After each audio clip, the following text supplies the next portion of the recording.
guys, good morning, good evening, good afternoon. So Monday morning, and welcome to everyone this early morning amazing live session. And again, today also we are going to doing Linux cell scripting. Actually, we started cell scripting last Saturday, so we continue today also cell scripting, and I hope we will finish cell scripting most probably tomorrow. Yeah, so today we will do a bit advanced shell scripting, kind of, how to write a shell script for automation, or how to understand some variable namespace or some basics. And when it's come to writing kind of complex shell script. Okay, so we will start for the DM, and again, if you have any question, please put in the chat. I will reply. Thank you.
shell script dot sh, two commands. Vim command, create a folder, my first folder.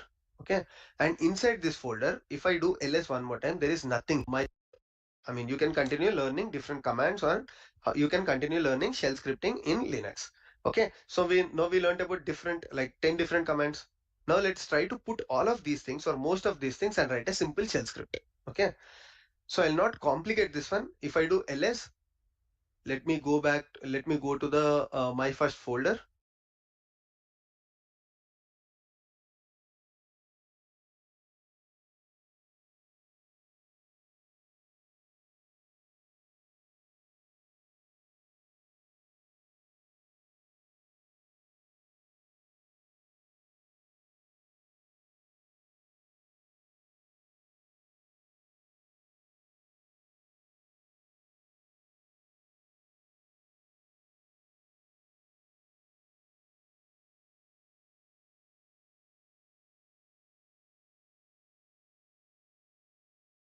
Okay, and inside this folder, if I do ls one more time, there is nothing here.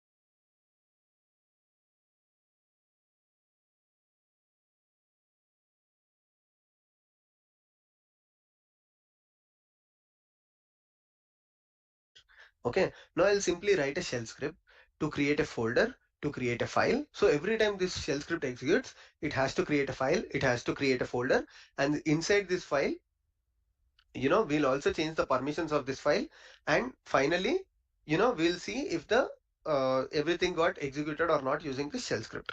So as usual, we'll use the vim command to write the shell script and also open the shell script, because our purpose now is not just to use the touch command, because if I'm using the touch command here, I have to use two commands. One is to create and other is to open the file.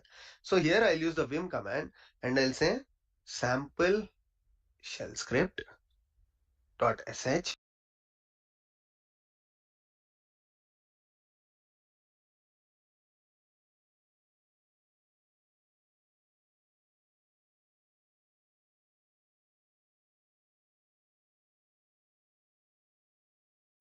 So guys, it's 4:30 am. Let's start again. So we are start with starting the small automation script. Actually, I just did right, but again, today I'm going to start with that specific part, and we'll continue advanced self scripting.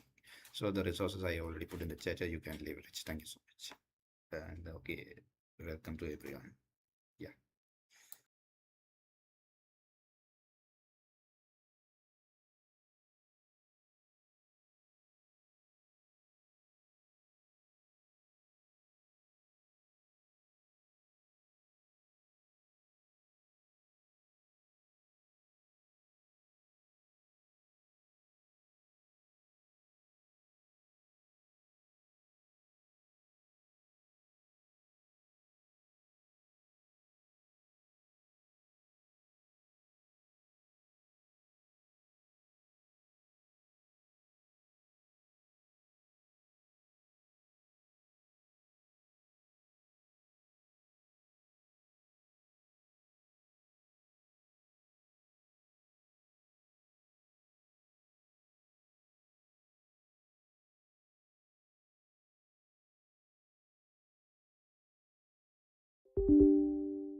Okay, and inside this file, what I'll do is, as usually, I'll start writing using shebang, followed by slash bin, followed by slash bash, and now I'll write here the first thing. Okay, now whenever you're writing a shell script, it is always a good practice to write comments, not just shell script, but any programming language, you have to write comments, because you should not understand what you're writing, but any person who does not know the programming, or if they want to glance through your script at a time, like, they cannot read the script in detail, like they are in a hurry and they just want to look at the shell script and understand what you have wrote. So for such things, you just write a simple comment. So how do you write comments in shell script? Use the hashtag. So hashtag references comments. So whenever you write something followed by hashtag, this line is ignored. So shell script will not execute this command. Who is the shell script? So this bash, whenever it finds hashtag followed by something, it simply ignores. It understands that, okay, this is a comment, I don't want to execute. So it simply ignores and proceeds this as a comment. So what I'll say here is create a file. What is a command to create a file? I can use simply the touch. And using touch, I'll say uh, first file, for example. And I'll also create second file. Let me create two files. Okay. So create two files just for an example. Okay.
Before that, what I'll do is I'll create a folder as well. Okay. So create a folder. Now I'll name this folder as Abhishek, for example. So what is the purpose is I want to go inside this folder using cd Abhishek, and I want to create two files. So this is my shell script. That's it. So whenever somebody is executing this shell script, it has to create a folder called Abhishek. It has to go to the folder called Abhishek, and it has to create two files. Now let me save this. As soon as I save this, what is the thing that I have to do? I have to give permissions to this. Okay, because even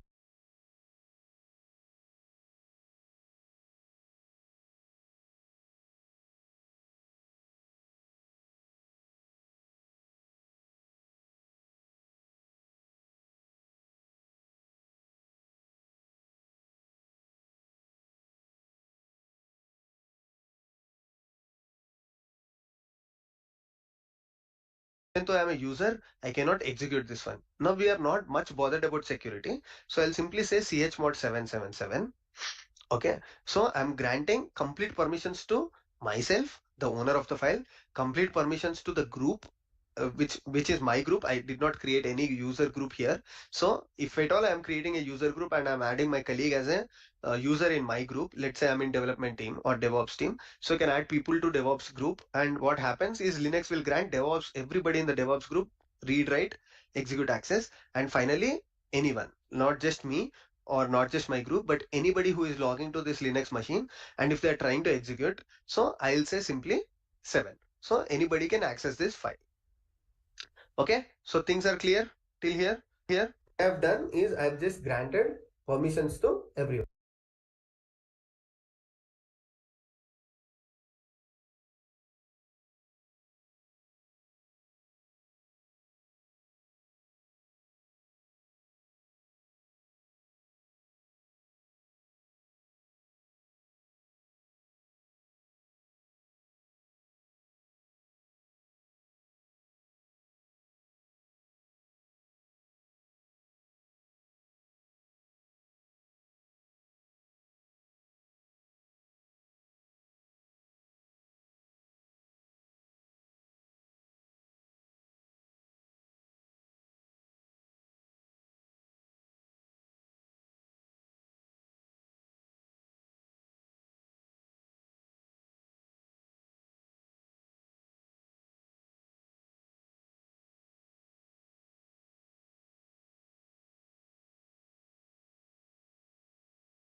Sorry, my bad. So chmod 777. What is the name of the shell script? I totally forgot. So let me just say ls. Okay, using ls, if at all I'm forgetting the name of the file, or if at all I'm forgetting anything, I can simply say ls to list all the files and folders in this specific directory.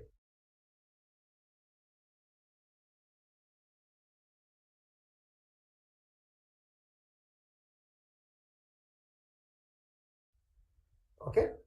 Okay, I think there was a disturbance in my desktop. So, okay, now everything seems to be back. So as soon as I press ls, so this is the name of the file. Now I'll say chmod 777. If I don't want to grant permissions to all the other people, I can simply say 770, so that they cannot read this file, they cannot write this file, they cannot open this file, they can do literally nothing with this file. But if I only want them to grant access, and everybody who is logging to this Linux machine, let's say that they only want to execute this. I only want to give them the permissions to execute, not read or not write. They cannot read the script, they cannot write or make any changes to the script, but they can only execute the script. So in such case, I'll give 1. 1 stands for execute. Like I mentioned, the formula is 421. 421 is the formula. So 4 stands for read, 2 stands for write, and 1 stands for execute. So if I have to grant all the permissions, 4 plus 2 plus 1, which is 7. Okay. Sample shell script.sh. Okay, perfect. Now let me execute this file, sample shell script.sh. Let's see what are the things that are happening. Okay, it executed. It did not print anything. Okay, now let me press ls. What happened? This is the script that is there, but it also create a folder called Abhishek.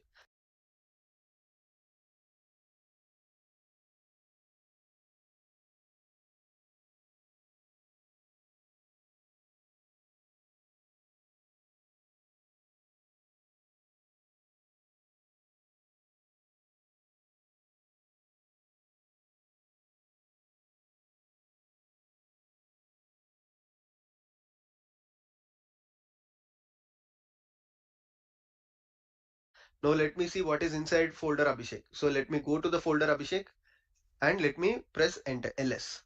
Okay, it created first file and second file. That is your task and which is accomplished. Okay, so this is how you can simply write a shell script. Is it clear? Is it not so easy? Right? So this is how simply you can write shell scripts. So it is as simple as this thing. So within 1 hour now you learned how to write a shell script, what are the different things, and what are the, what are the, how do I put that? So what are the different components that are involved in writing a shell script? So the only thing that I would like to summarize here is shell scripting is very, very easy. Oh, okay. So the screen sharing got skipped. My bad.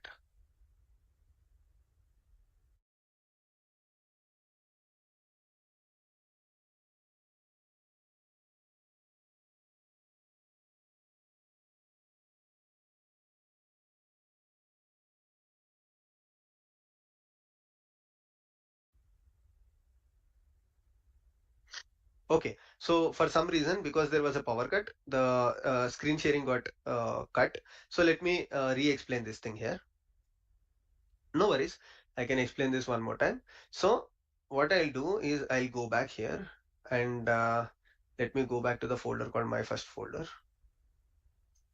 Okay, so I think you were able to see my screen till here, but now I'll re-explain whatever I explained. So this is the shell script that we just wrote, sample shell script.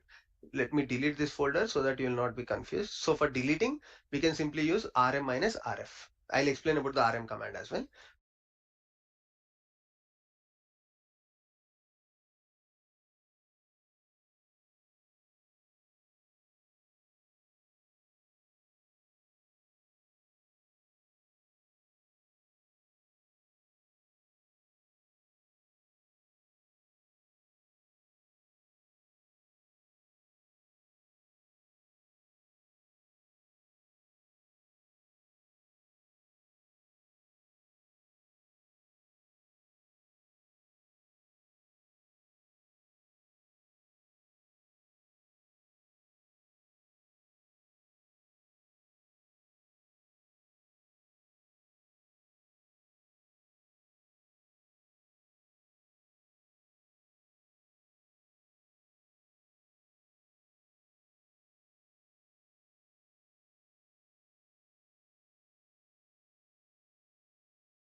But now if I ls, this is the file that I just created, which is the shell scripting file.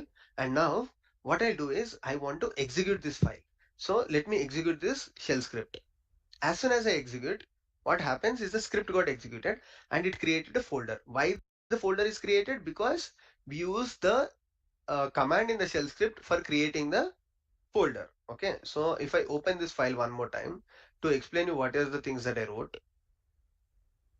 So firstly, we created a folder using mkdir. So that's why a folder is created. Now, if I go and see inside the folder, there should be two files called first file and second file. Let us see if the files are also there. So cd Abhishek, and if I ls, yes, first file, second file, both of them are available.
So this is the shell script that we just wrote. Isn't it so simple? It created a folder, it created files. So similarly, whatever the automation that you are doing inside your office, so these are the different kinds of activities that you will get. So this is a very basic script that I wrote, but you can complicate the script. Now, without wasting your time, I'll try to explain what is the role of shell scripting inside a organization. So we will focus mostly about DevOps, right? So because we are talking mostly about DevOps, let me explain you the scope or role of shell scripting inside DevOps. Okay, so I hope you are seeing the right screen.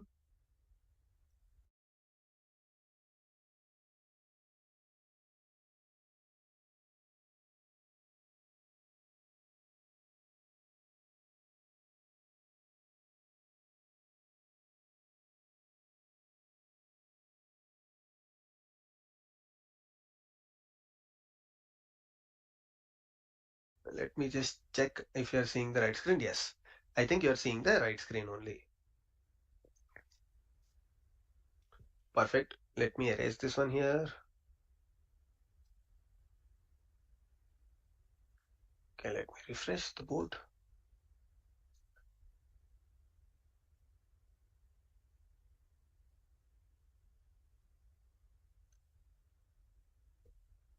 Okay, let just me pause this video and see what is going on.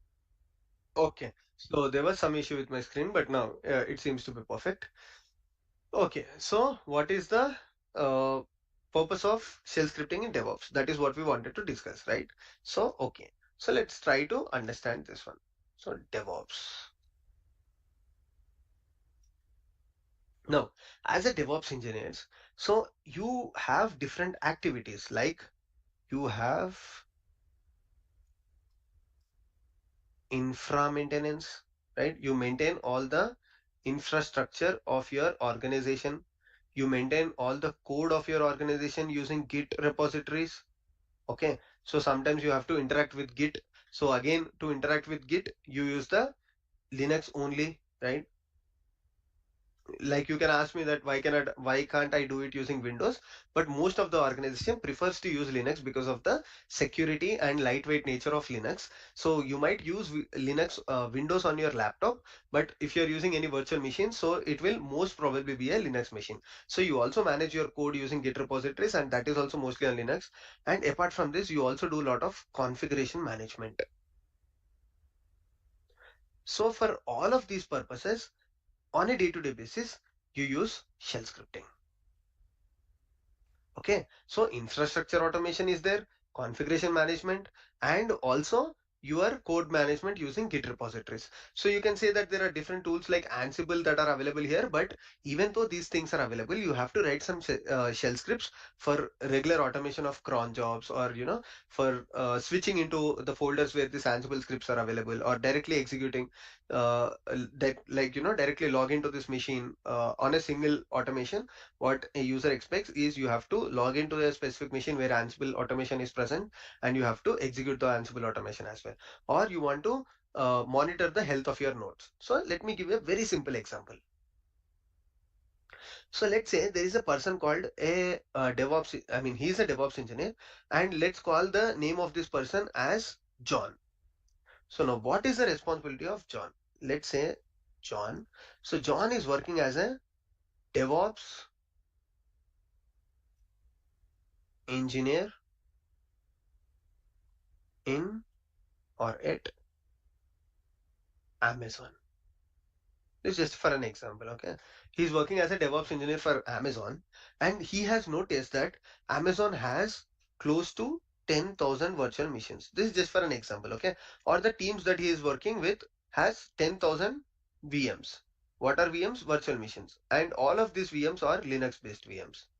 Okay. Now, for some reason, he has to manage all of these 10,000 virtual machines, and he has to monitor the node health of all of these virtual machines. Okay.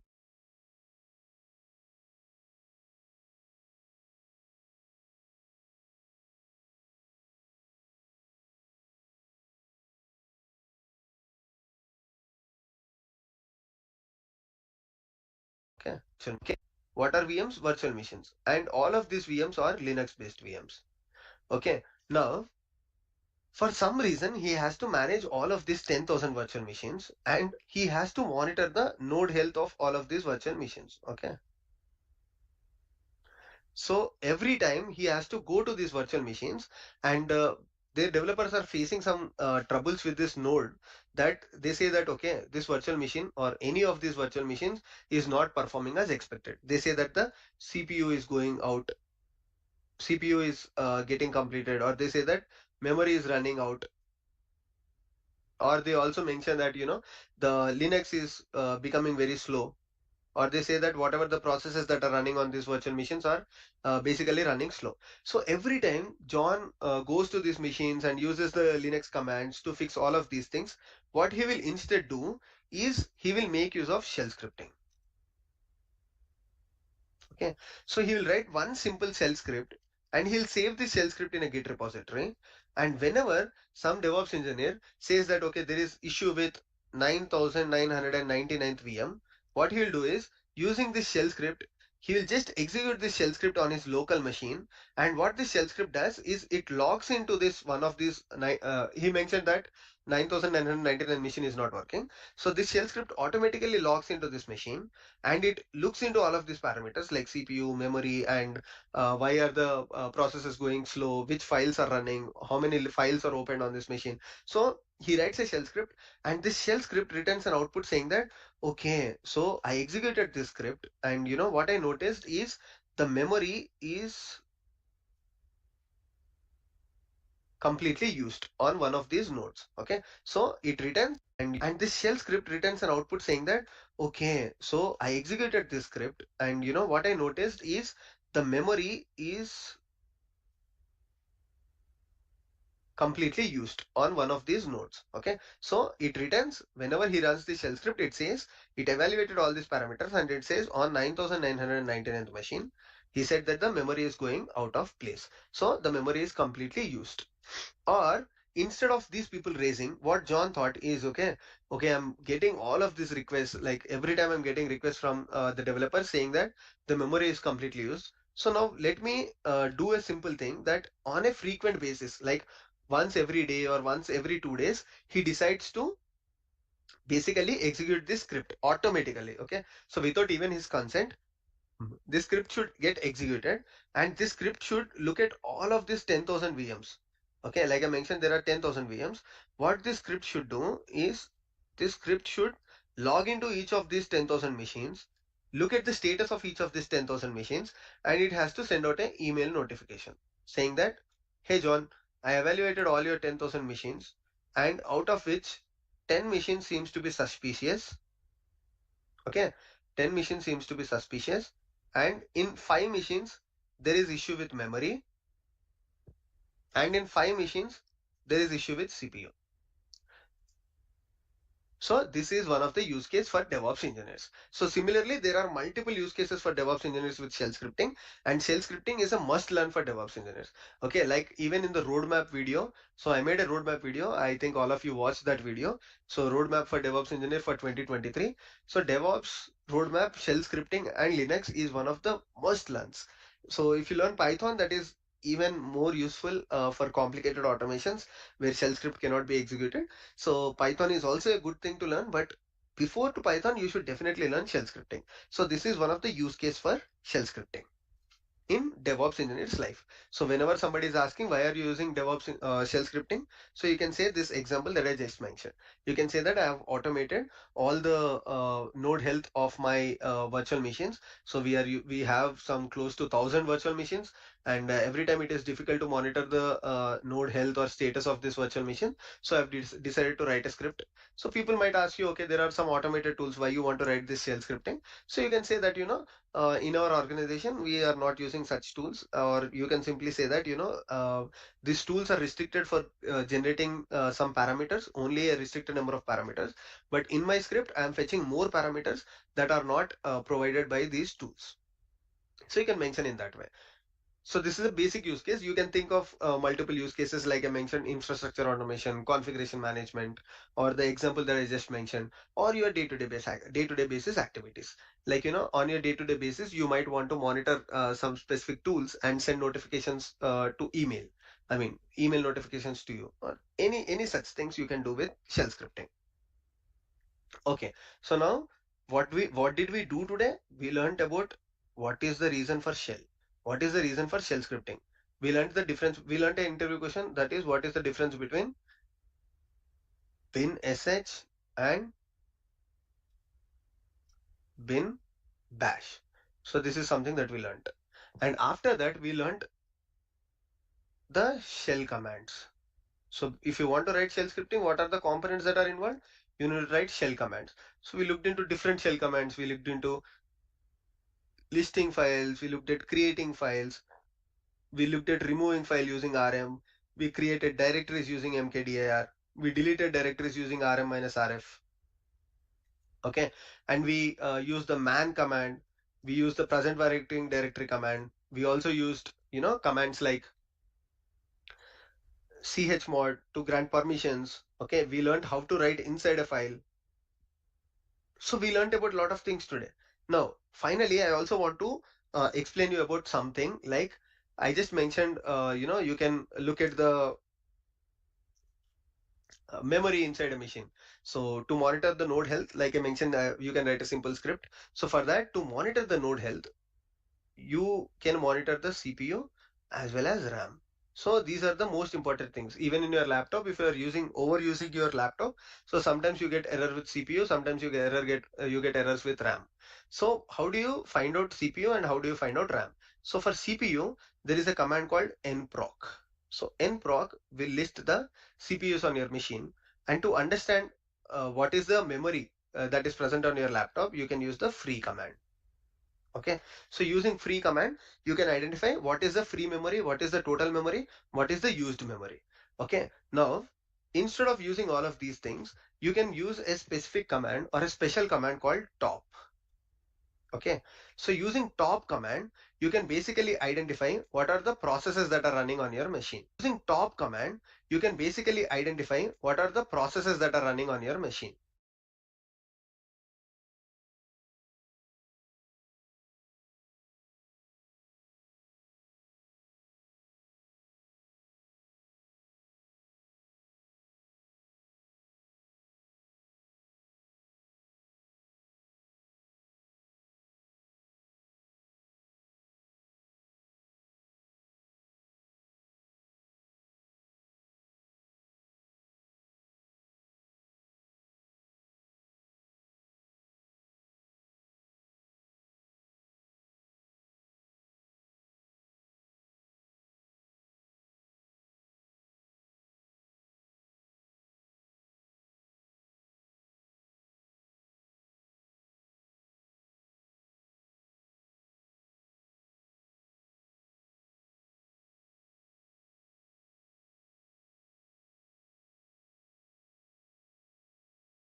Okay, so which process is taking more memory, which process is taking less memory. So that's what I'm showing you here now. Okay, so it says total 625 processes are running on my machine. There are 625 processes, out of which five are running, 622 are sleeping. Okay, and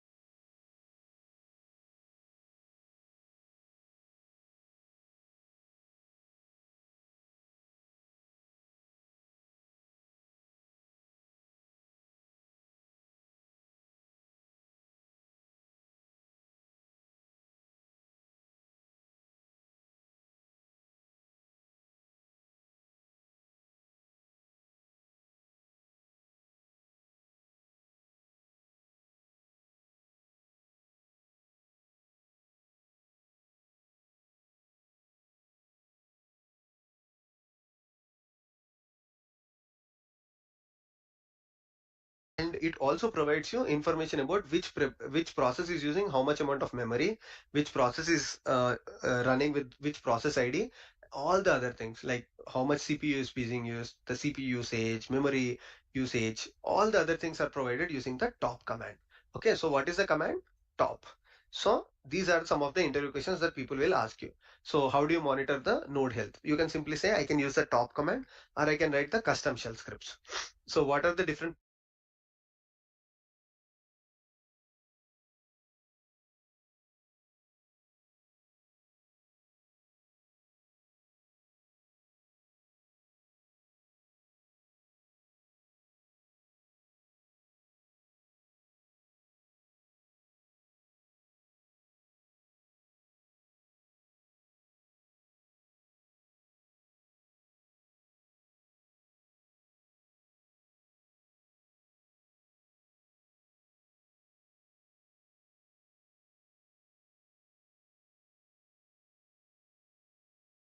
parameters that are used to evaluate the node health? Some basic parameters are CPU and RAM. And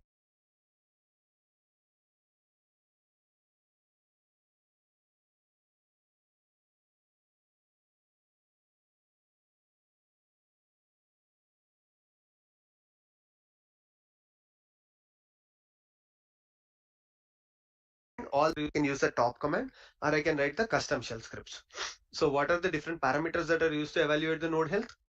Some basic parameters are CPU and RAM and all the other commands that we learned today. So now without going into the depth of other things like how do you trap signals or so there are advanced topics in shell scripting like how do you trap a signal. So for example, if I want to stop a executing shell script, so I can simply press Control C. Using Control C, I can close the executing shell script. So what is happening is you are sending Linux a signal. So now how do you trap the signal? So even if somebody is pressing Control C, the script should not be stopped.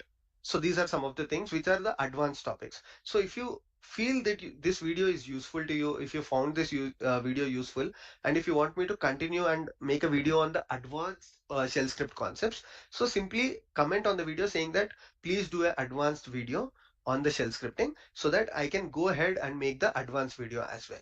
Okay, so your feedback is very important to me because in this video I just explained you the basic and intermediate level concepts and what is the use of shell script, some interview questions, what is the use case of shell script in a DevOps engineer life.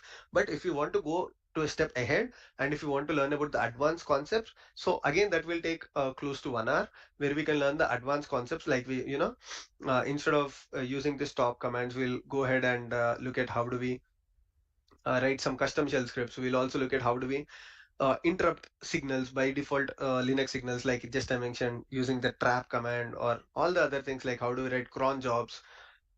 So if you want to learn about such things, do comment on the video and like every time, please like the video, comment on the video, share this video with your friends who find this useful or who is looking for such videos on shell scripting or DevOps. And finally, don't forget to subscribe my channel because that gives me a motivation to do many such videos and I'll continue doing this videos.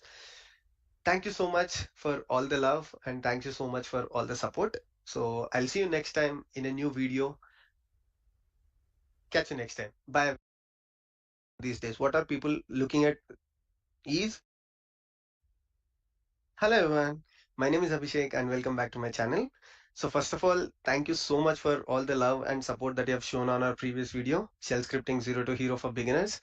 And today, here I am with one more episode where I'll talk about the advanced shell scripting concepts. But before that, if you haven't watched our previous video, the video is right here. Go to my channel, click on the recently uploaded and you will find the video here. Or else you can also find the link in the description section. If you're watching this video directly, I would highly recommend you to go and watch the previous video and come back. Okay, so now without wasting any time, I'm here. I have logged into an EC2 instance. The instance is with I created with a Ubuntu image. You can create with whatever you want. Like we learned in our previous video, what we are focusing is to learn bash scripting, only the bash scripting, because it is one of the widely used ones. So it is available on all of the operating systems. So don't worry about it. Just install any operating system, whatever you like from your AWS, Azure or any cloud provider, and you can simply start using the bash scripting. Okay.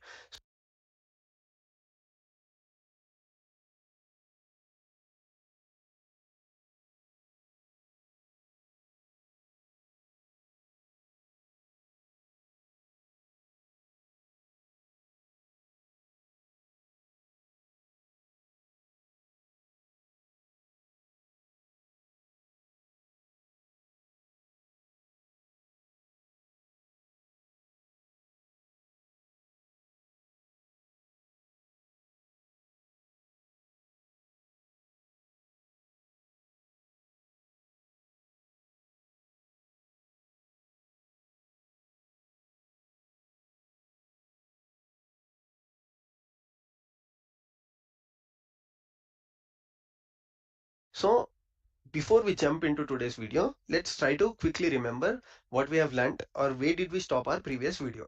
So if you remember, we stopped our previous video exactly at writing a very simple shell script.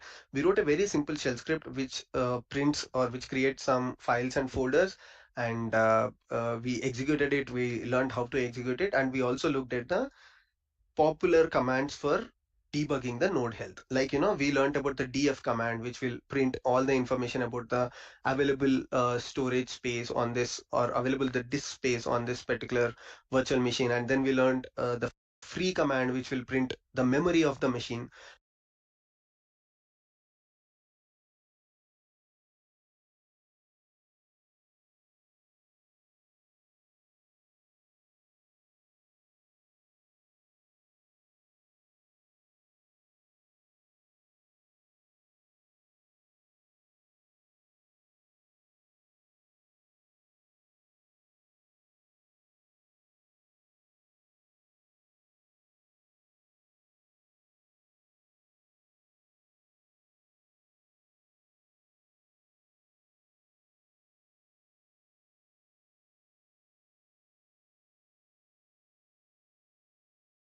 And virtual node health. Like, we learned about the df command, which will print all the information about the available storage space on this, or available the disk space on this particular virtual machine. And then we learned the free command, which will print the memory of the machine. And finally, we looked into the nproc, which will give us the CPU of the current machine. So it says there is only one CPU on the virtual machine. So these are one of the, or some of the few important parameters that will help any DevOps engineer to analyze a node machine. So let's say you are given a laptop. What is the first thing that you look at? You look at the specifications of your laptop, or even an iPhone or Android phone these days. What are people looking at is what is the number of, I mean, how much is the number of sorry, what is the RAM configuration that your Android mobile is providing? What is the CPU your Android mobile is providing? How much storage is available on the Android mobile? Similarly, for a DevOps engineers, it is always important to look at all these parameters. And apart from this, we also learned about one more command, that is the top command, which will print all the information, like what are the currently running processes, and how much amount of tasks that are running at this point of time, which are the stopped processes, sleeping processes, running processes, which process is consuming how much amount of CPU, how much amount of memory. So we have all of this information as well. So these four commands are pretty useful commands, like df for printing your disk space, then free for getting your free memory on the disk, and the nproc command for analyzing what are the number of CPUs, and finally the top command.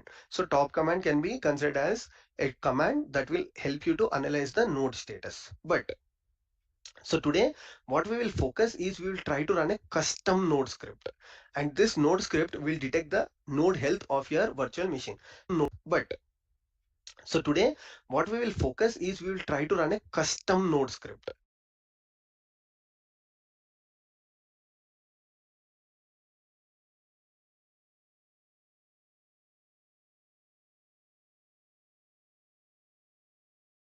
And this node script will detect the node health of your virtual machine.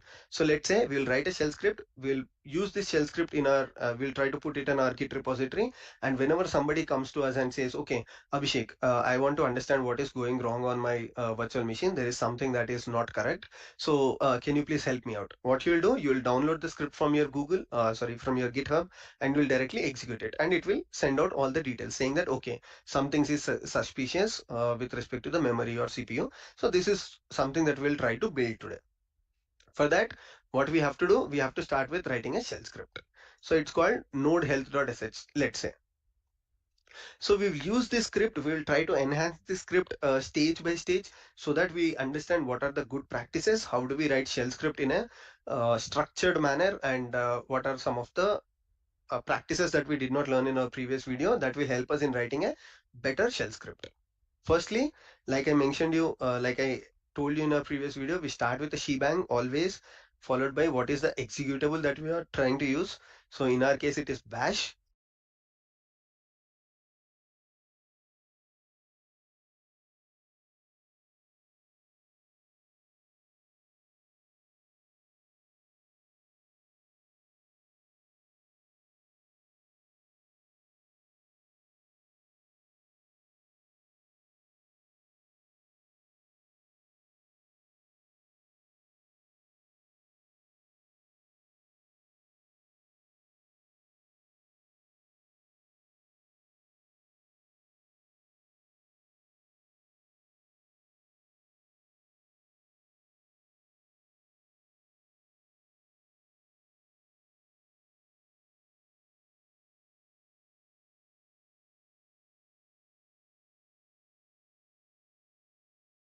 And it is also an interview question that I mentioned, that always make sure you provide the executable that you are executing. What happens if you only provide sh?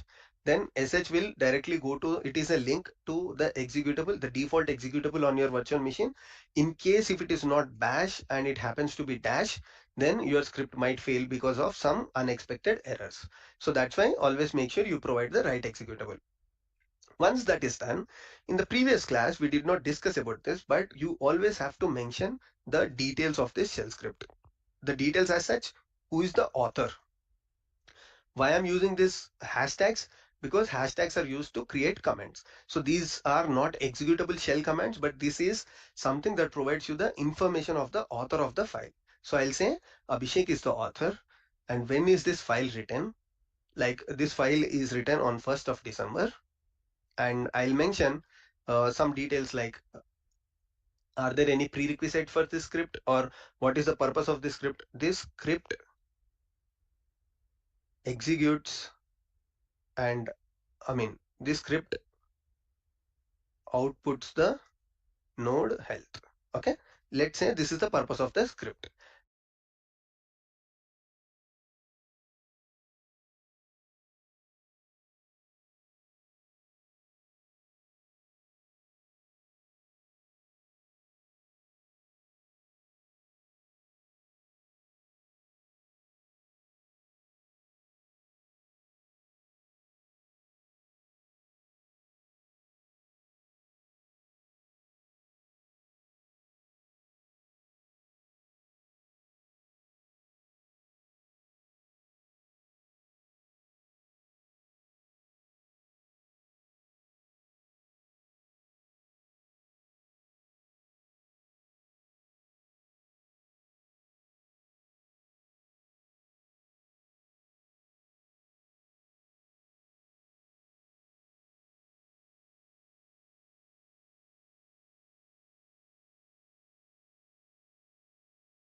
And finally, you can also provide details like what is the version of this script. Let's say this is version v1, and whenever you make any additional changes to this script, you can increment the version to v2, or you can also put the script in the GitHub where the version controlling is automatically added.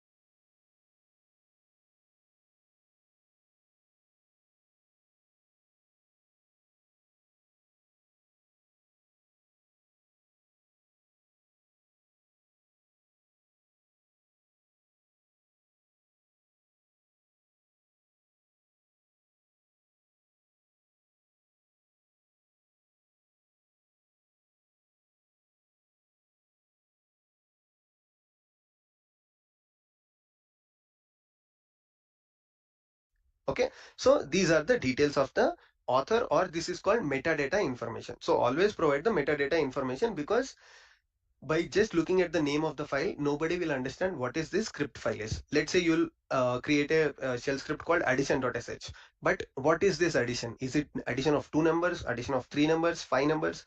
So such details we always provide in the metadata of the file. Perfect.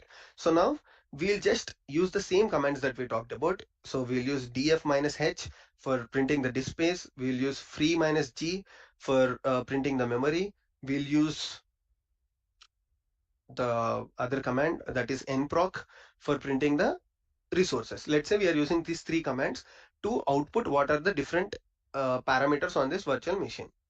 Let's try to execute and let's see what happens. Resources. Let's say we are using these three commands to output what are the different parameters on this virtual machine.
Let's try to execute and let's see what happens.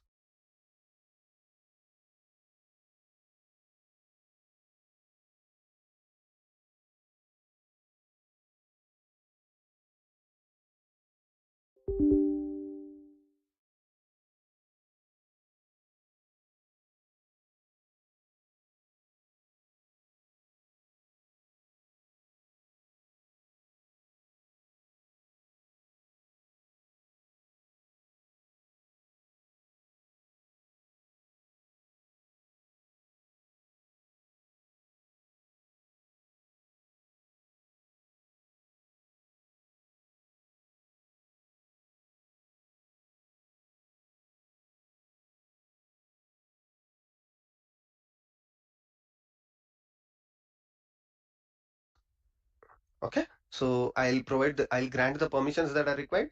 Chmod, you can use anything. I just use 777 because this is just a trivial script, and I'll just delete it once this video is done. So whenever you create script in your organization, make sure you grant the exact permissions. Okay, so now let me execute using dot slash. Once I execute this, notice that it has provided all the information that is required.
But by looking at this information, it is technically impossible to understand what is the output of which command. Like let's say this command, because I already know what I'm doing, so I'll understand, okay, this is the disk space.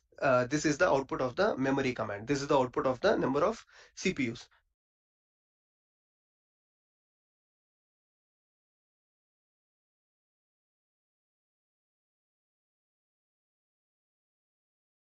But to efficiently write this script, there are two options. Okay, we'll talk about both the options. One option, so these are all the good practices that we are learning, right? So the first option is to use the echo statements. So there are two options. Okay, we'll talk about both the options. One option, so these are all the good practices that we are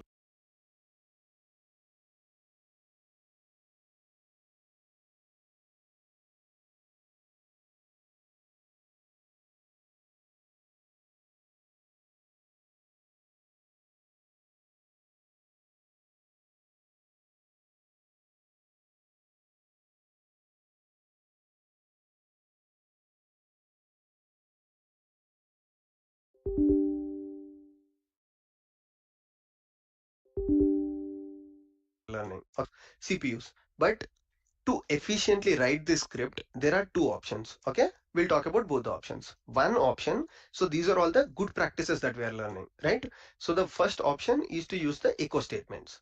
So what you can do is, before executing your command, you can simply say print the disk space. Or okay, so let me complete this and show you what happens if we execute print the memory. So now the output will be slightly better. Print the CPU. Now let's try to execute and see what happens.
Okay, we'll use the same command to output and we'll try to understand the difference. Now the difference is, before printing each and every command's output, the echo statement is making sure that the user understands what is the output about. So the echo statement says it prints the disk space and this is the output of the disk space.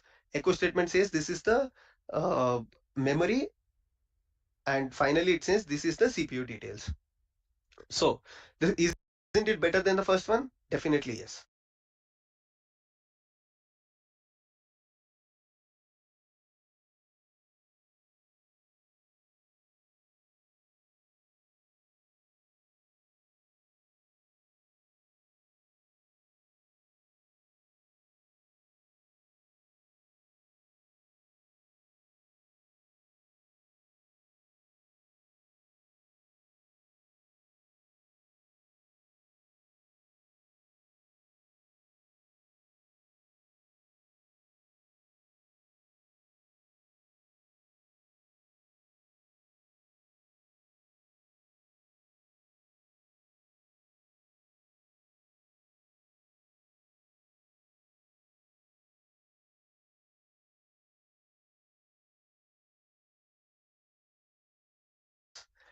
But we'll try to see what are the other approaches which usually developers follows. I mean, developers or the DevOps engineers who are writing the shell script.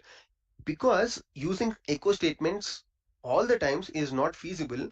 Like, in some of the shell script, you might have some thousands of commands. So if you want to use this echo statement all the times, it's not feasible. So DevOps engineers who are writing the shell script. Because using echo statements all the times is not feasible. Like, in some of the shell script, you might have some thousands of commands. So if you want to use this echo statement all the times, it's not feasible. So what people usually do is use this command before beginning of the shell script. Like, before you start writing your shell script, what you do is you have to use the set parameter to set this shell script in the debug mode. What does -x stands for? Debug mode.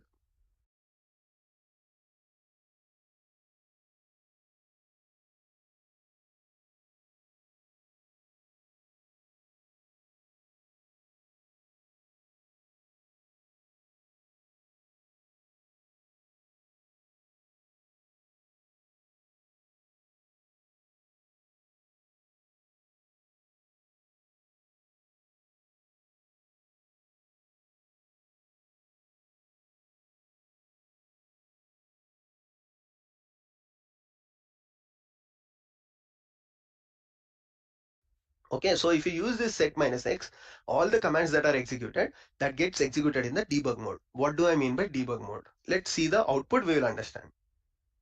Now if I try to execute this one, what happens is before every command output, now you see tf minus h. So this is the command executed and this is the output.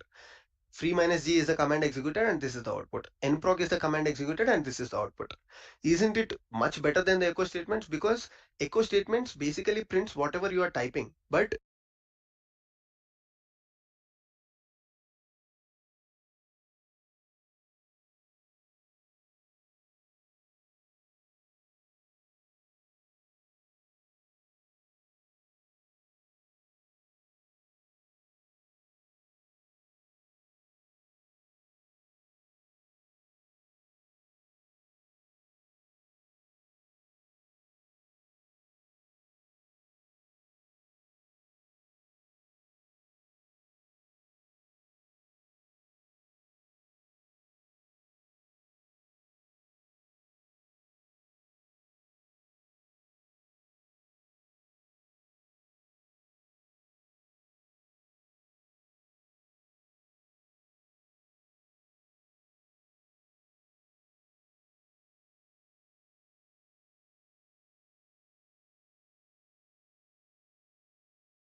then minus h. So this is the command executed and this is the output. Free minus g is the command executed and this is the output. Nproc is the command executed and this is the output. Isn't it much better than the echo statements? Because echo statements basically prints whatever you are typing, but the set minus x that we have set before the script, what it does is it will show you the command that it is executing and it will also print the output. So set minus x plus echo statement, always use the combination of both of them. Okay, so if you have a very huge script, always using echo statements will not help you because you have to write lot and lot of echo statements, and when you are writing these echo statements also, sometimes you might make you might make mistakes. So use set minus x. So what did we learn till now? We learned about two good practices. One is always write the metadata information, and then whenever you start writing your script, use this parameter to set minus x. To set the script in the debug mode. So there are some cases where you might not want the user to show what are the commands that are executed. So in such cases, what you can do is you can remove this set minus x. Let's say that you are executing some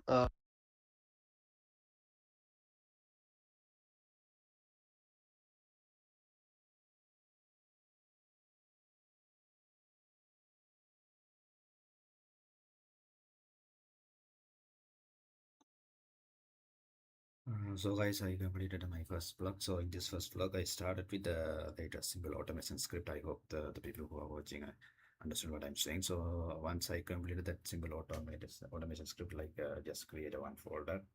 Once created that folder, and we need to create two files inside that particular folder. So whenever we need to do this the same task, we can use this exact script to automate this specific process. This is the simple automation script I created. Actually, I tried yesterday as well, but again today morning I'll try again.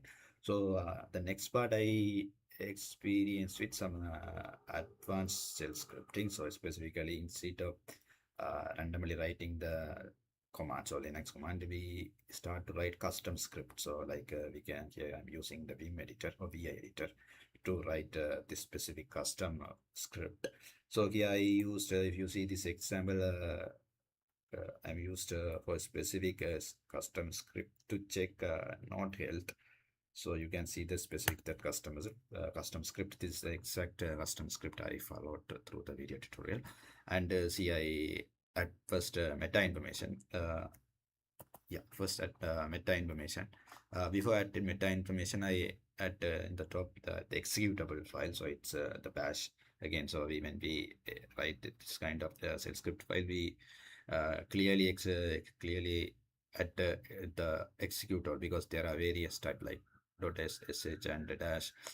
If we simply put sh, and it's sometimes it's assumed we are trying to run this file with a dash, because nowadays the default system like Ubuntu use dash executable as well. So instead facing the mess, we simply use the right executable. So it's much better way. So I start with this the correct form with the bin bash, and give the starting point with the meta information. So again, here I'm using hashtag, so it's not ignored by the executable way, because it's not going to run. So it's additional information on the meta information, like the date and the version. So later I can change. And below I add the commands, that exact command need to be automated. So here is specific type, because earlier before I used setx method, or it's a debug mode, I use the echo, so it's going to print each command like before print the output. It's so also showing what kind of output we are expecting. But instead of for example, if we write 100 plus commands, it's not possible to write every command for like echo style output. But instead we can set debug mode. So using like set -x, it's allow us to understand each output, because it's showing the exact command before show the output. So it is very easy to understand. For example, I serve this file. Okay, double show q. Yeah. So when we run the particular file, so I executed. So this is the exact line to we need to execute our file, the node health test. So when we execute it, you can see that the commands we used. So it's before show the output or before print the output, it's shown the exact command that used to show a particular out. So here's a plus TFH. So it's a disk spaces to understand how our disk are usaged. And the second, you can see especially for the memory usage, you can see that specific command. The third one is nproc, so I understand how many CPU processors we are using here. I'm using 4. So these are the part I explored this particular first blog, and we will continue after this small break for the advanced shell scripting. Yeah. So if you have any question, please put in the chat. I will reply. Thank you so much.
So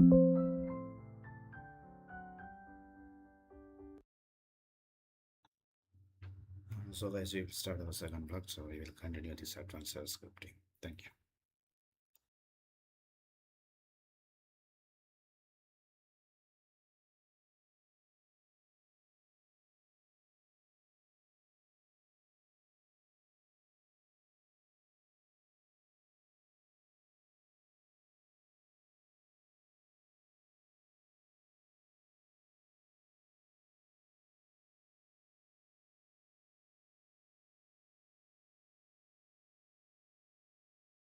Commands which you do is you set the practices. One is always write the metadata information, and then whenever you start writing your script, use this parameter to set -x. I mean, to set the script in the debug mode. So there are some cases where you might not want the user to show what are the commands that are executed. So in such cases, what you can do is you can remove this set -x. Let's say that to set -x. I mean, to set the script in the debug mode. So there are some cases where you might not want the user to show what are the commands that are executed. So in such cases, what you can do is you can remove this set -x. Let's say that you are executing some commands which you don't want the user to know. So in such cases, you can simply come here and you can comment this one out. Okay, so isn't it so easy? Just write one single line and your command will be, or your script will be executed in the debug mode. Perfect. Now let's go to the next concept, and we'll definitely come back to the script. Like I mentioned you, we'll enhance this script, and by enhancing this script, we'll learn about more and more things. But we will do it step by step so that you will understand what that command is, and when we try to put that command in the script, you will also understand, okay, so how we are able to write shell script by using these commands. Now,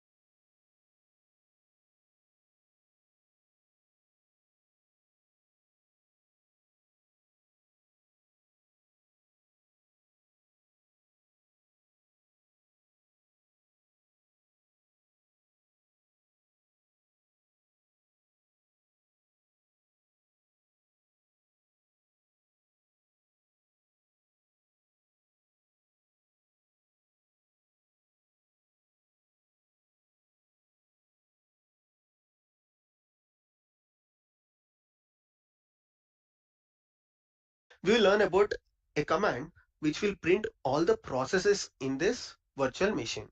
Okay, now what do I mean by that? Let's say now you are watching my video. So what is the process that is getting executed on your any operating system virtual laptop that you are using? Let's say you're on Windows or you're on Mac. For example, we consider Windows. So this person who is watching my video, he might have opened Chrome. This is one process, and then he might have opened YouTube. Okay, I mean, and on a different window, let's say that he's using YouTube application and he has opened Chrome for Facebook or something, and he's watching my YouTube video, and parallelly he's also looking at Facebook. So there are two processes that are running, and there are some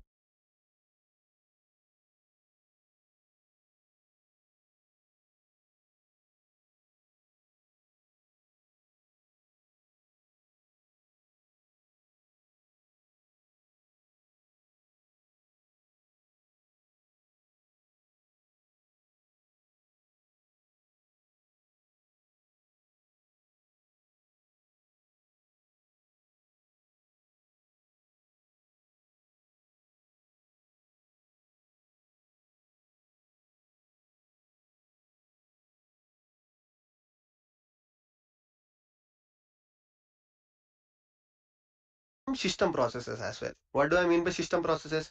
Let's say, your operating system has a lot of programs inside your C drive, right? If you ever looked at those processes, so those are called the system processes. So at this point of time, let's say these are the three processes that are running. But on a virtual machine, there will be a lot and lot of processes that are running if you talk about your organizational virtual machines. Or let's say you are running Java applications on your virtual machine. So you are working for a company called Amazon, okay? And in Amazon, there are 2 to 300 microservices, okay? So let's say this user has deployed or the developer has deployed 200 microservices, and each of this application uses a different process, right? Because they are different virtual machines, they are they are different applications. So each application starts with a different process. Like YouTube has its own process, Chrome has its own process. Similarly, in Amazon, let's say you have login application, you have logout application, you have payments application, transactions application. So how do you find out what are the processes that are running? In Windows, it is easy. You will directly go to your laptop, you'll look into you'll go to your command prompt, or you'll go into the search section and find out what are the processes that are running. But here in a Linux machine which does not have a graphical user interface, by which I mean you don't have a user interface to click on the buttons and go and find the processes, there is a command to find out. This command is called ps minus ef, okay, or ps hyphen es. What does this ps hyphen ef does is ps stands for the processes, and hyphen f, basically using it provides the entire details of the process, like it provides the details of the processes in a full format. So that's why we call it ps hyphen es. So you can also just use the ps command, but it does not give you all the processes. Like there are some processes that are running in the background. There are some processes, like there are some stopped processes, daemon processes, zombie processes. So to figure out all the processes, what is the command that we use is we use ps space hyphen ef.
So let's execute. You'll see that, okay, there is a Python that is running, right? In every virtual machine, there is Python by default. So Python is running by default. And then there are some Amazon processes that are running. Why?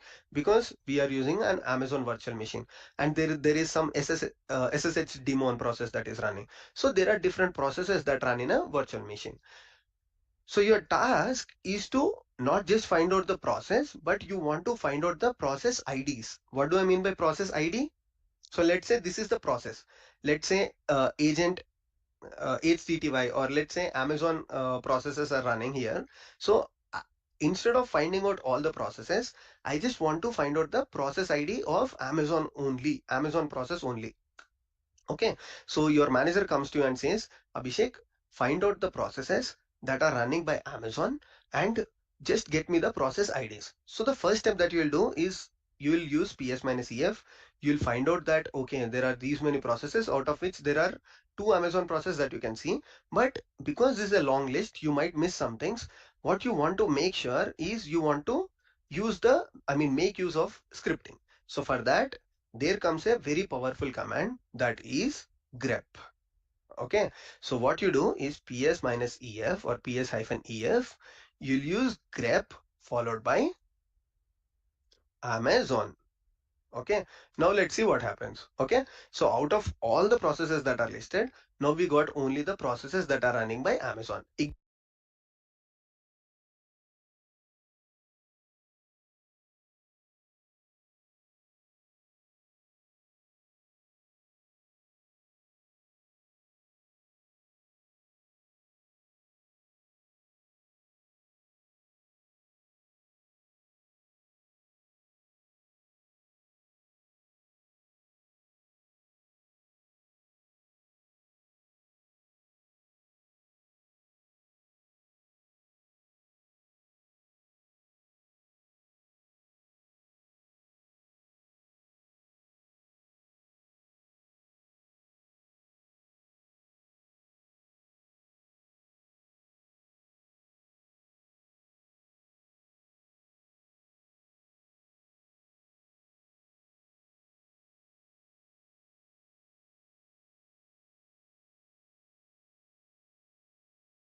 ignore about this command. I'll tell you what this command is. I'll tell you what this output is. But for now, there are only two processes that are running by default by Amazon agent. So you can simply go back to your manager and share this output saying that, oh, okay, using the ps minus ef command, I found out that there are two Amazon processes that are running on this virtual machine. Take the details of it. Okay, so then your manager says, no, no, no. I just want the process IDs, not the processes. That means, he just wants these numbers. Why does he want this number? Because whenever you want to kill the process, or you want to take the thread dump of the process, you want to take the heap dump of the process, you make sure you use the process ID.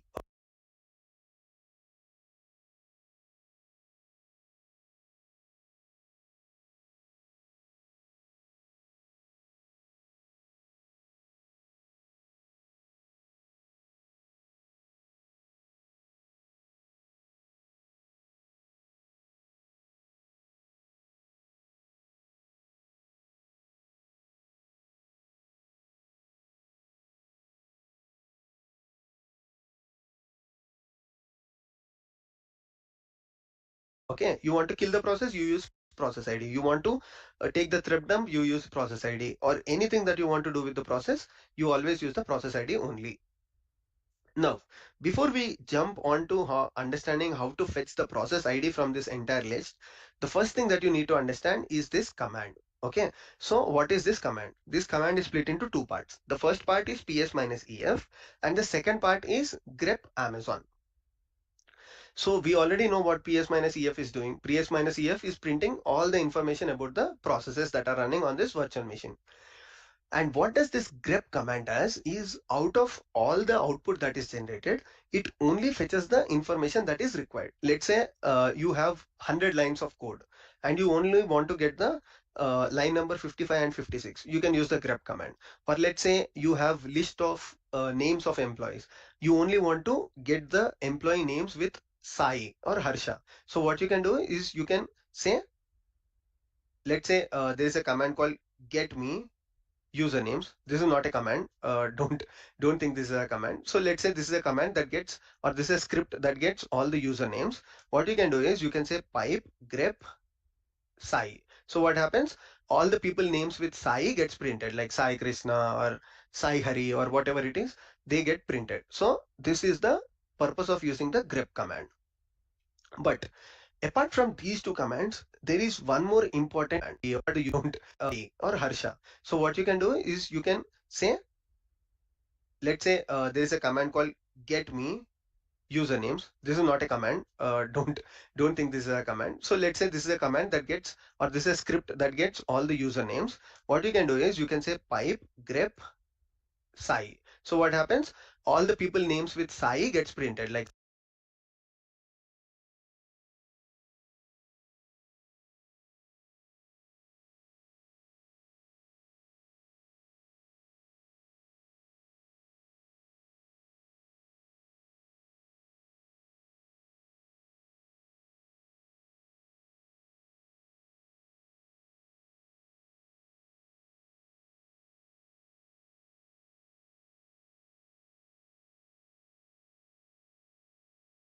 Sai Krishna or Sai Hari or whatever it is, they get printed. So this is the purpose of using the grep command.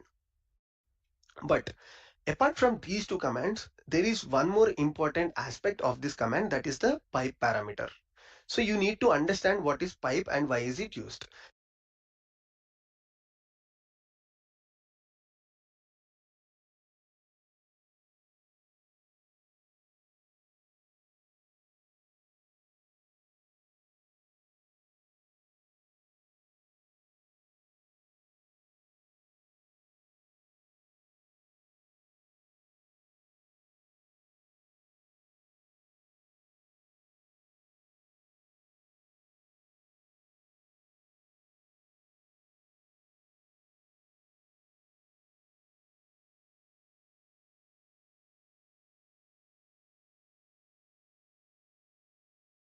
So this is one command, and grep Abhishek is another command, or grep Amazon is one more command. But who is integrating these two commands. So that is the pipe parameter. So what does the pipe parameter does? So pipe parameter sends the output of the first command to the second command.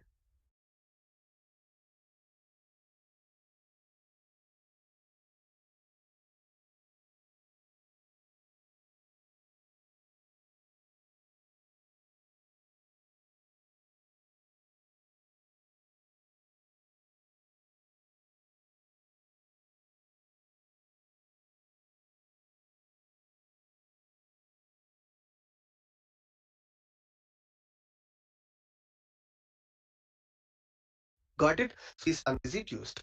So this is one command, and grep Abhishek is another command, or grep Amazon is one more command. But who is integrating these two commands? So that is the pipe parameter.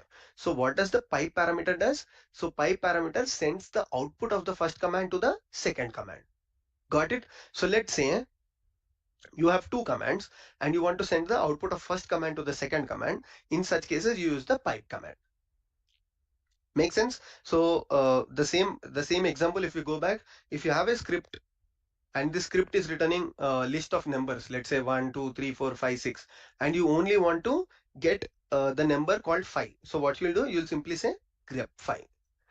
For your better understanding, what we can do is we can write some a very basic script called test.sh, and in this test.sh, what you'll do, you'll simply say grep 5.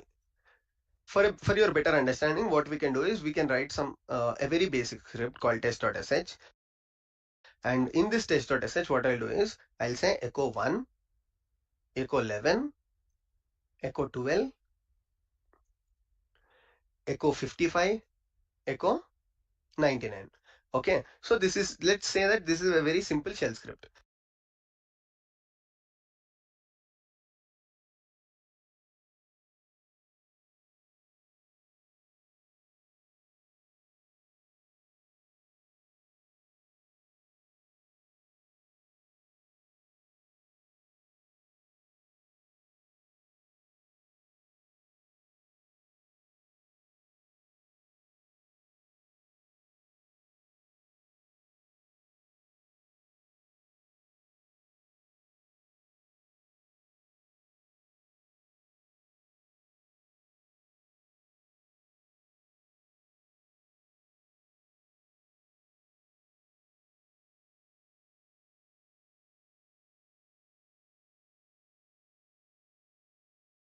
And what people are expecting here is when you execute this shell script, what I'll do is I'll say echo 1, echo 11, echo 12, echo 55, echo 99.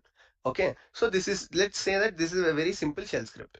And what people are expecting here is when you execute this shell script, you want to retrieve all the numbers that has 1 in it. Let's say you want to retrieve all the numbers that has 1 in it. Let's say 1 has 1, 11 has also 1, 12 also has 1, but you don't want to print 55 and 99. So in such cases, what you can simply do is dot slash test sh, which will print all the numbers, followed by pipe grep 1. Let's see what happens.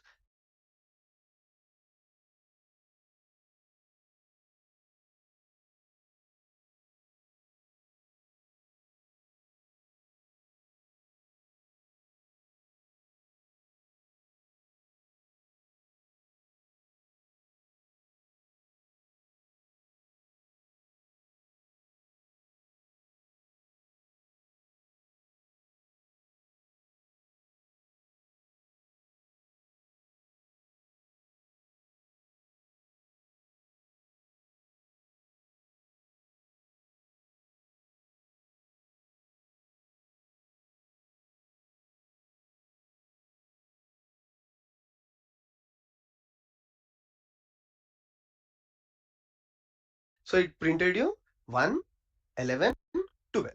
Okay, so this is what the power of the pipe command. Okay, so pipe command basically sends the output of the first command to the second command. Okay, isn't it clear? Perfect. Now if we try to understand the entire command, firstly we use the ps-ef to print all the processes that are running on this virtual machine. Then we use the pipe statement to print out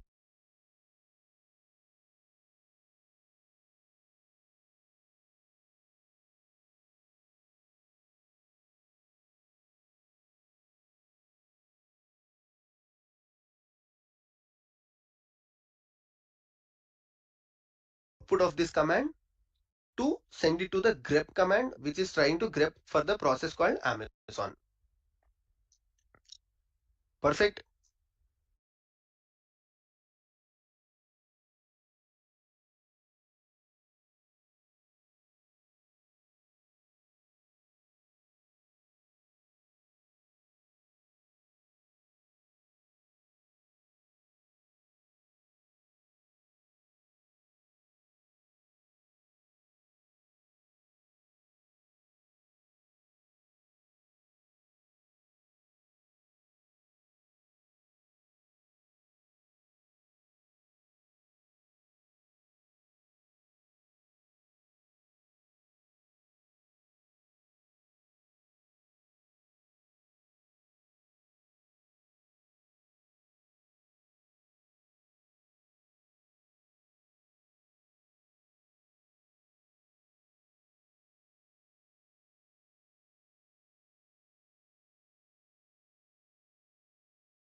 So end of the day, this command is turning out into a single command using the pipe parameter.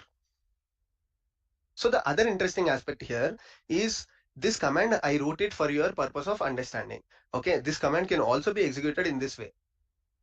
Grep1 and the output of test.sh. Okay, so let's say you have output of test.sh and which is printing to you something like 1 1 1 1 1 2. Okay, so what does this grep command does is it will try to get the only numbers that has 1 in it using the same command as well. So for your understanding, I just used this way, but what you can also do is, let's say you have a for loop here. Okay, for I in 1 to 100, and you have all the numbers. So what you can simply do is you can make use of your, okay, so I think I'm complicating here, so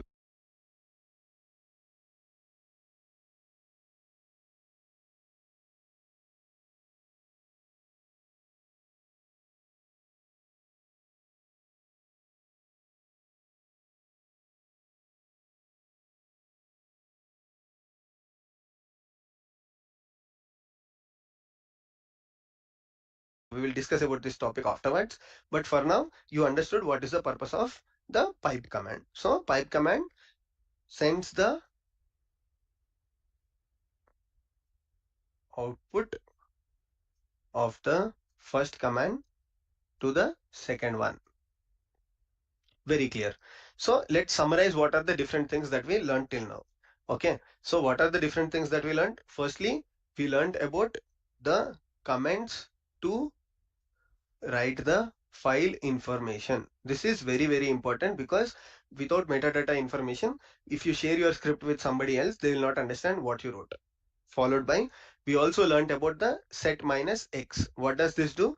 This will always help you to print your command in the debug mode or print your script in the debug mode. Then we understood how to find out all the processes that are running on a virtual machine using ps-ef. Then we learned about the grep command, which is used to filter the output of any output. I mean, if you have an output and you want to filter some information from the output, you can use the grep command. And finally, we also learned about the pipe statement. Okay, what does the pipe statement is used for? Pipe is used to get the output from the first command and send it to the second command. Perfect. There is an interview question which I want to bring it here. So people ask you to tell me what is the output of this command. Okay, so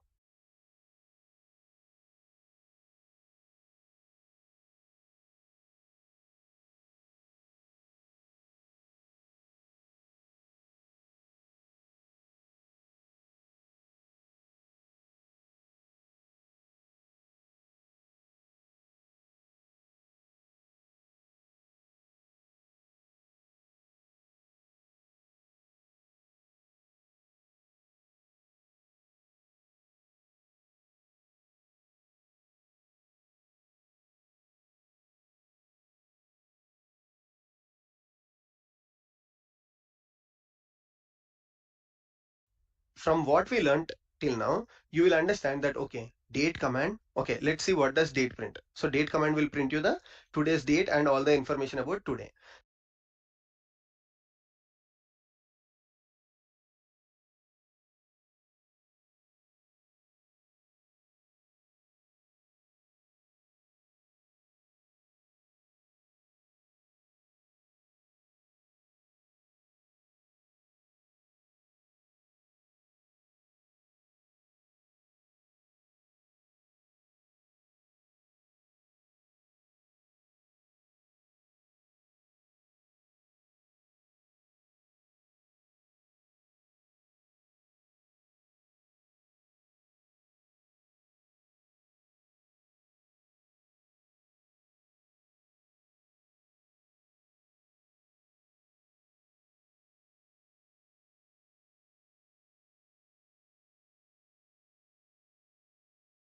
So now if you try to understand here, this is or date is.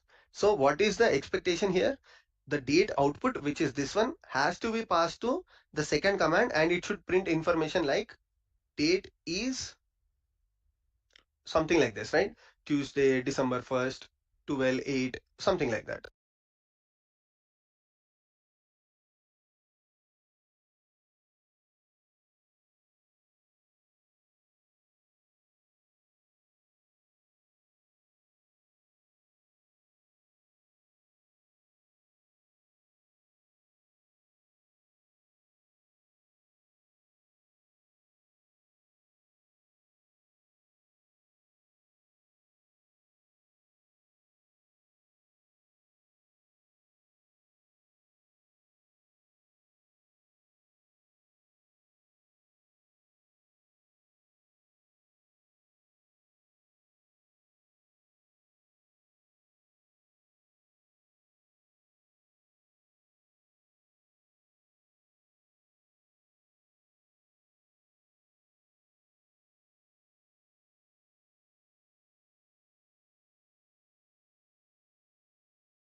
But let's see what happens if we execute this command. Date pipe echo today is.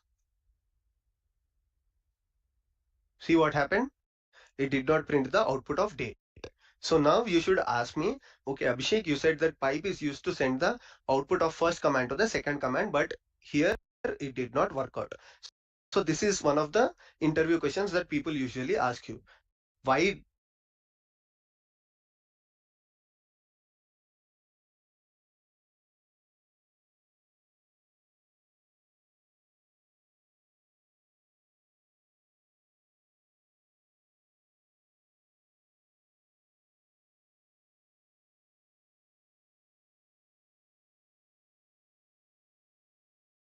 the pipe did not do what it is expected to do? So the answer is very simple here. So there is a difference between your ps minus ef command or your script. Let's say we executed the test.sh, right?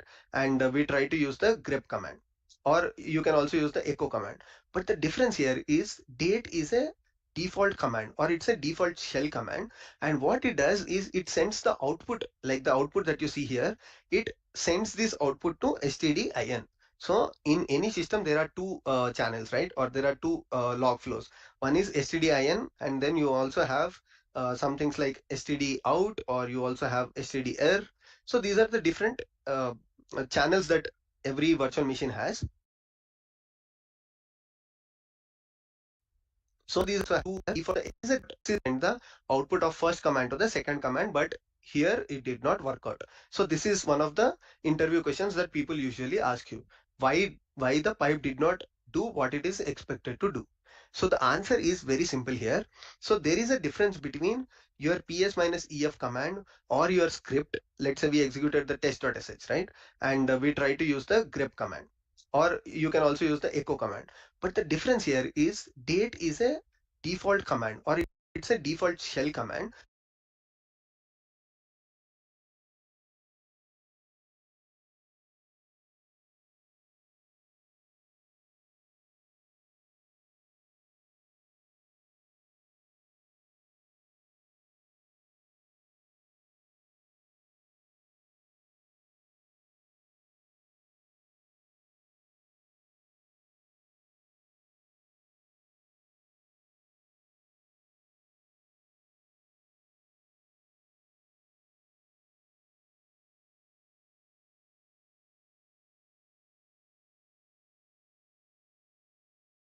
And what it does is it sends the output, like the output that you see here, it sends this output to stdin.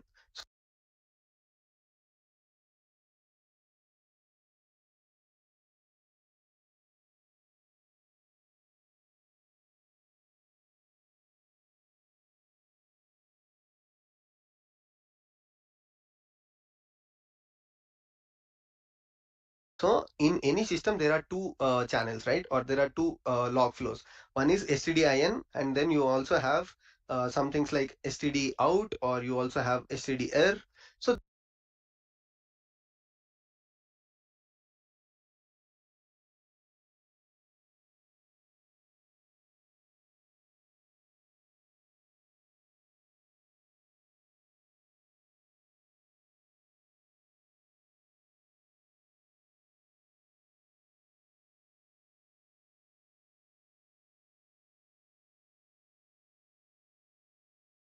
these are the different channels that every virtual machine has.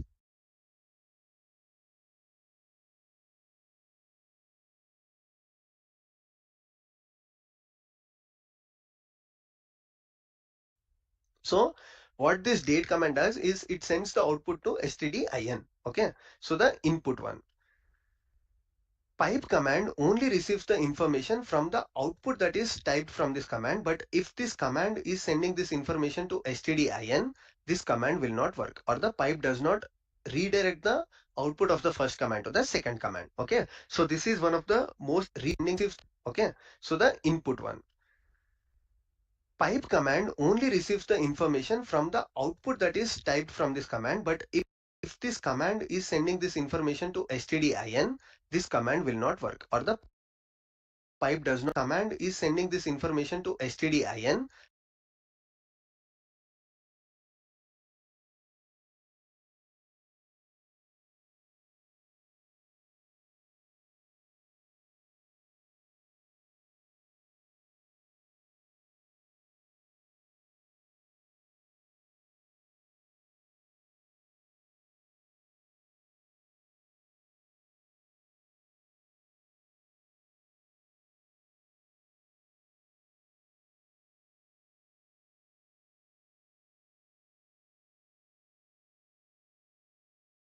This command will not work, or the pipe does not redirect the output of the first command to the second command. Okay, so this is one of the most asked interview questions. So keep in mind, so whenever somebody is giving you this command and asking you what will be the output, you should simply say that it will only print this, because date is a system default command, and using this command, what this command does is it sends the output to stdin, but pipe will not be able to receive the information from stdin.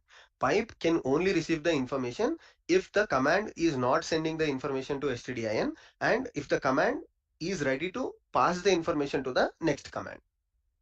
Okay, perfect. So I thought I'll explain you one interview question here, and we covered it. Perfect. So we'll move to the next one. So for our node health, what we'll try to do is we'll also try to add one more command that we learned. For our node health, what we'll try to do is we'll also try to add one more command that we learned. ps-ef. But your requirement here is not just to get PS-EF, but your requirement here is not just to get PS-EF, but I want to get the Amazon processes. So PS-EF, grep Amazon, followed by the question that your manager asked is, don't give me the entire Amazon information, only give me the process IDs. So for that, don't have to add one more command that we learned, PS-EF. But your requirement here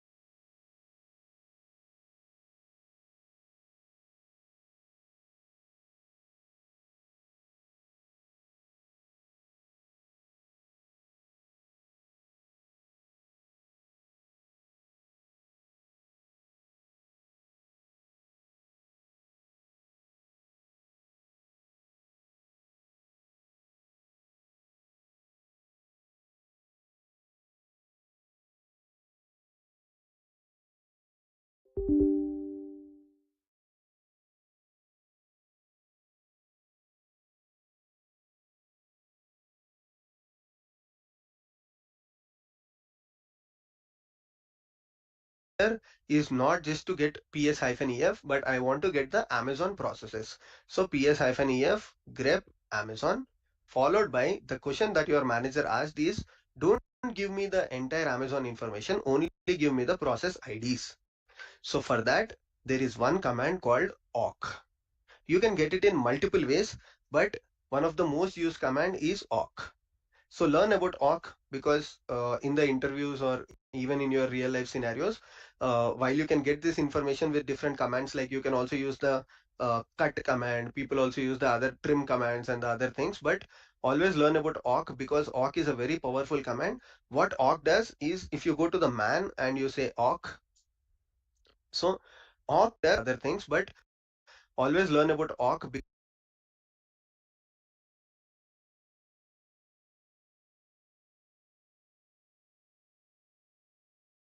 because awk is a very powerful command. What awk does is, if you go to the man and you say awk,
so awk is nothing but a pattern scanning and processing language.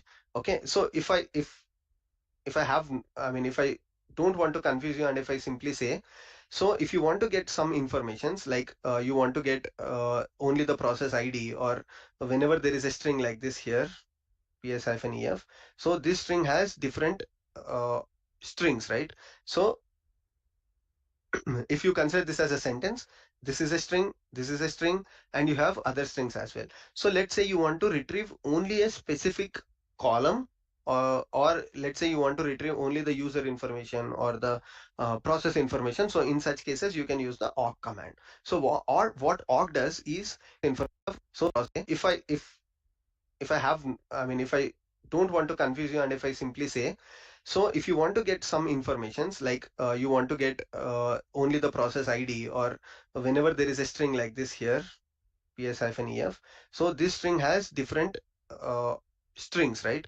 So if you consider this as a sentence, this is a string, this is a string, and you have other strings as well. So let's say you want to retrieve only a specific column, or let's say you want to retrieve only the user information or the process information. So in such cases, you can use the awk command. So what awk does is it can filter out the information from your output. So the difference between grep command and the awk command is grep command can directly give you the entire statements or the entire sentences. But awk command is very powerful that it can also give you a specific columns from the output.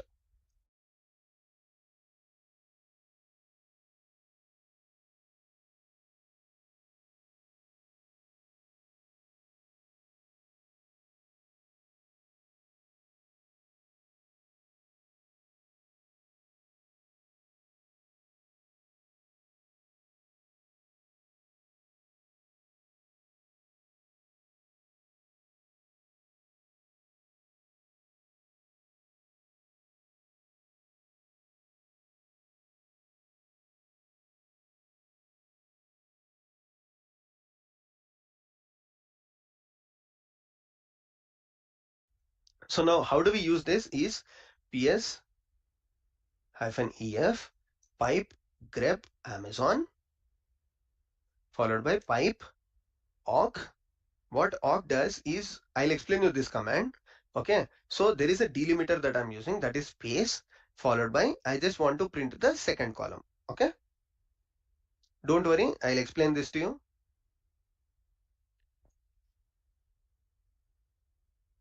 So now see, we got the process IDs only.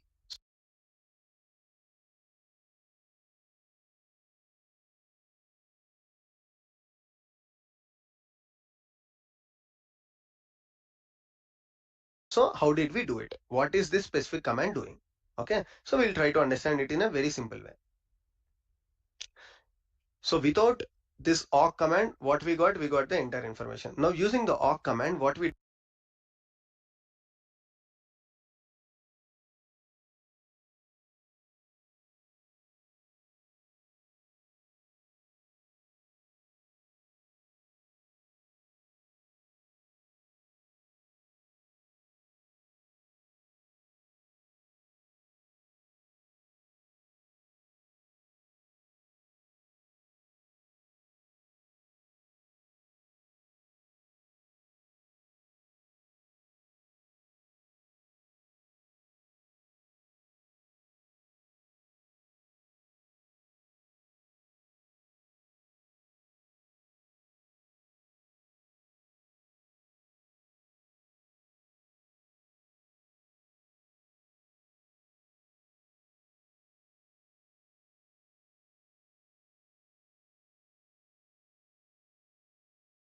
did is we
we only try to get the second. So let's say this is the entire string, and in this string there are this is the entire sentence, and in this sentence there are 5 strings. Or let's say this is the entire row, and in this row there are columns. This is column number 1, this is column number 2, this is column number 3, 4, 5, and so on. So my requirement is I just want to get the column number 2 from multiple rows. Okay, so in such parts I let they write it in a very simple way. So without this awk command, what we got the entire information. Now using the awk command, what we did is we only try to get the second. So let's say this is the entire string, and in this string there are this is the entire sentence, and in this sentence there are 5 strings. Or let's say this is the entire row, and in this row there are columns. This is column number 1, this is column number 2, this is column number 3, 4, 5, and so on. So my requirement is I just want to get the column number 2 from multiple rows.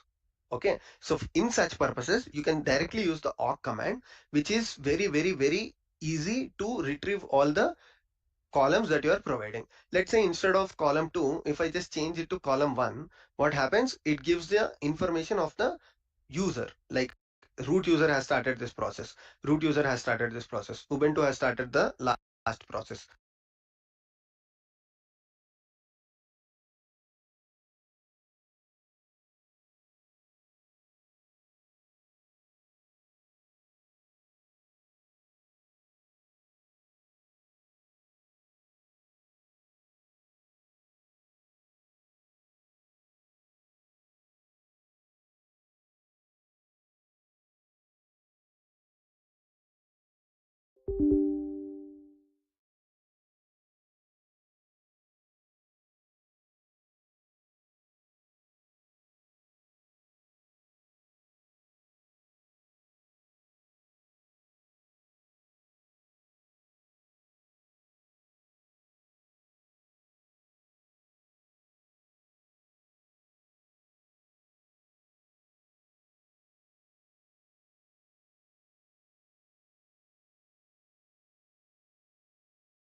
So this is how you can make use of the awk command along with the grep command to retrieve information of a specific column. Got it? Let's say now you try to tell me what will be the output of this file, this command. Okay, so I'll say my name is Abhishek,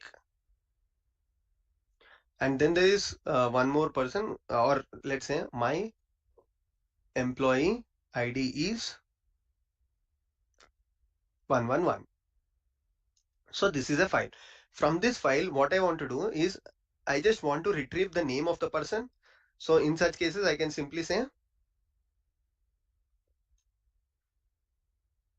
grep name followed by the file name. Okay, so what I did is I used the grep command, whatever I want to retrieve, followed by the name of the file. Okay, so it said that looking at the file, I understood that in this file there is a information about the name of the person, employee of the person, but you only asked me to get the name, so that's why I'm giving you the name of the person.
So grep command, there is a that you, looking at the file, I understood that in this file there is a information about the name of the person, employee of the person, but you only asked me to get the name. So that's why I'm giving you the name of the person. So grep command is used to get the name of the person. But what I can do is I can make use of the awk command here.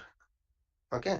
And I can say what is the row or what is the column here? 1, 2, 3, 4. So I'll simply say print $4. So it prints the name of the person.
Okay, so this is how you can use grep in combination with awk. So these are really powerful commands, and whenever you are making use of these commands, make sure that you retrieve the right information. Like, always make sure you use the right column number, and you use grep at the right place. Okay, so now if we go back to our script that we are writing, that is node health. So let's try to use the same command here as well.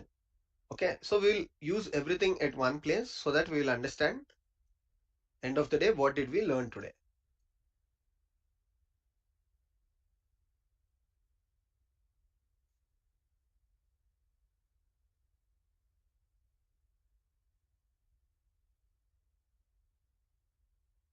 Perfect. So I got this command also here. But whenever you are using pipe, there is one important thing. Let's say you're using pipe in your script. You have to make sure of using a specific syntax called set minus EO, or you'll use two commands, which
So guys, in this specific blog, I explored how to create a specific kind of shell script file, like how to use some advanced shell scripting for my including PS or PS-EF. So it's specifically for understand our the processes or tasks that are running inside our system.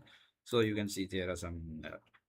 Actually, I developed some simple shell script. It's kind of automation script. You can see this is the automation script from the beginning to I developed. So earlier I give the meta information. So I start with the executable like in bash, and then some meta information like author date and some other version also I added, maybe if I'm going to modify later. And then I attach the start to write the script that the later I can automate. So for example, here is some specific command for the disk management or understand the disk usage. I used a TF-H for for memory usage or the RAM usage. To understand here I used free -G, and also under the CPU. So how many CPU I'm using, for that I nproc I am used the script or the command I used nproc. And so another important command I learned the PS-EF. So it's also give the processes so that inside running our system. They specifically I learned today is grep. So the grep command is all, allowed to extract the specific line, or like if you easily understand the sentence. So we can extract a specific sentence of information. Okay, so for example, if I want to show that like straight serve the information. So here you can see here, right? Yeah. For example, here I write some symbol file, and I want to know the number. So wait, I run this file. Okay, so here the particular file I inside I write my index number is 123. So this is the this output came from this specific command, because when we have a list of file, for example, a list of a line of or list of commands, you can see. Okay, here you can see there are two lines. Okay, there are two lines of sentence or comma that. But when we apply the crypt command, it's only give the specific sentence depend on the keyword we applied. So once I left, see I used the specific word number. So it's based on that. It's extract or retrieve the information. The sentence gap this number keyword. So you can see it's highlight that specific keyword. So if you want to understand easily, and extract that India sentence. So another powerful command I learned AWK. So this is what exactly going to do. It's based on this output. Again, it's divide the part like as a column. So first column, second column, or third column. Actually, it's exact sentence. Is this from this sentence? It will divide like m by mi as a first column, and index as a second column, and number as a third column, and is as a fourth column, and 1 2 3 as a fifth column. Okay, so based on this, if you apply that particular AWK command, you can see this specific command here with the curly braces inside print $5. So $5 is nothing. This is the fifth column. So fifth column means it's the exact number 1 2 3. So if I enter this command, this specific line of script or command, it's returned 1 2 3. So this came from the specific AWK of command. Okay, so these are the things I explored today, and I will stop the live session right now, and we will continue further tomorrow morning from this point onward. So we will learn more advanced shell scripting concept, like and also modify our the basic on the standard file that we not health edge. So we are adding a more Linux commands to later we can use or automate for the different purpose. So yeah, so these are the concepts or topic I learned today. So we will continue from tomorrow morning. Okay. Yeah, so thank you so much all the people those who are joining today this early morning amazing session, and I plan to stop the live session right now. If you have any question, please put in the chat, and I will reply as soon as possible, because I will until maybe 2 3 minutes I will available. And yeah, so thank you so much all the people those who have joined this early morning amazing live session. Thank you so much.